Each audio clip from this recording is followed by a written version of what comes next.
Hello everyone, it's just a dad. Today I'm going to do an unboxing on this Robot Roomba Vac 2 Essentials with self-emptying base. Here's everything that comes in the box. We do have a side brush we got to connect. It comes with an extra filter. Here's the self-empty base. Now it does come with the bag already installed. There's a little tool there. You will have to change out that bag now.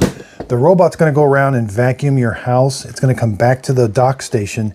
And then there's another vacuum inside here that's going to kick on and suck everything out of the robot through this little port.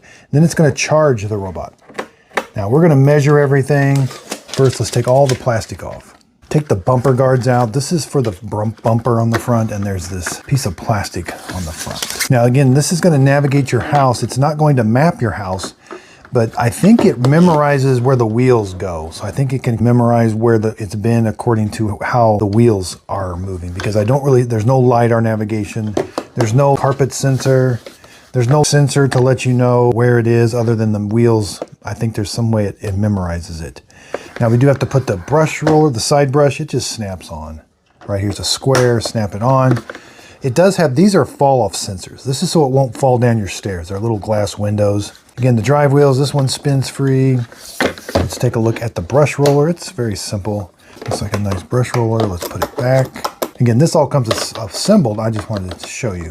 All right, there's the battery. Once in a while, you have to replace the battery. Around back, this is where it's going to charge the robot, and it's going to suck everything out of the robot through this right here. But once in a while, you will have to, this is the dust bin. So as it goes around and vacuums your house, everything's going to go into this dust bin. And then when it backs up, everything will get sucked out of this dust bin.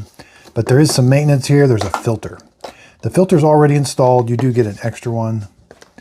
Everything will go in this area right here, and then it gets sucked out the back. Once in a while, you do have to clean these filters. Let's go over some measurements. 13 inches. Height-wise, it is a relatively short robot because it doesn't have the big LiDAR sensor on front. So it's right at 3¼ inches tall.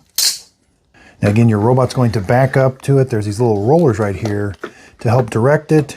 And there's these little grooves. Hopefully it's going to find those and back up and charge it and auto empty the robot. Now you do have to be able to open up the lid all the way. That is 18 inches. And to the top of it's about 11½ inches. Power cord is 2-prong and it is 6 feet long. It's permanently attached. There is cord storage. There is no on-off switch. So as soon as you plug it in, it's powered up. Front to back, 1½ inches with the robot attached. You're going to have about 19 inches. Left to right, 11 inches, and the cord can come out either side. On the bottom, there is a duct here. If you get an obstruction, you can take these screws off, take this little piece off, and hopefully clear the obstruction. Let's see how many amps.